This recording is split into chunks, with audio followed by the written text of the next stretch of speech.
Le départ se fait en bateau. À quelques centaines de mètres du rivage, Evgeny prépare sa bouteille d'oxygène, ses paniers et son couteau. Une plongée d'une dizaine de minutes pour ramener des mollusques pour le moins insolites pour la Crimée. Aujourd'hui, on a remonté des moules et des cages à huîtres.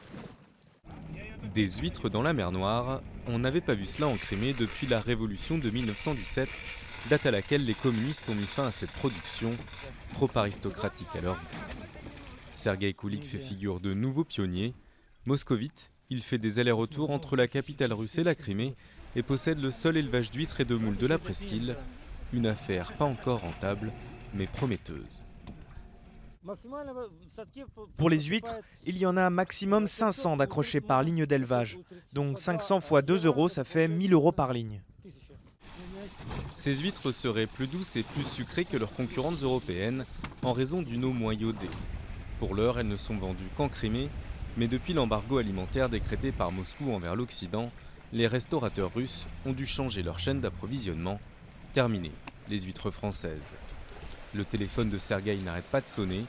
Les grandes tables de la capitale et de Saint-Pétersbourg convoitent ces précieux coquillages. Les sanctions, du pain béni pour ce chef d'entreprise. Prochaine étape, augmenter ses capacités de production. Si tout se passe comme je le souhaite, on pourrait passer à un niveau de production industrielle. Je pourrais produire jusqu'à 1 million d'huîtres et 50 tonnes de moules par an. Quelques heures plus tard, nous retrouvons Sergueï au port de Balaklava, près de Sébastopol. Il a acheté ce vieux bateau d'occasion en Italie, une mini-usine pour calibrer ses coquillages en fonction de leur taille. Les grandes huîtres prêtes pour le marché sont vendues et les petites, on les met dans des filets en plastique en forme de saucisson pour qu'elles continuent de grandir et arrivent à maturité.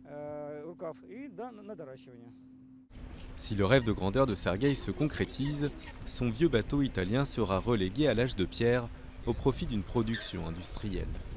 Avec à la clé de gros bénéfices et des débouchés assurés dans toute la Russie, qui aura pris l'habitude des huîtres élevées dans sa province de Crimée.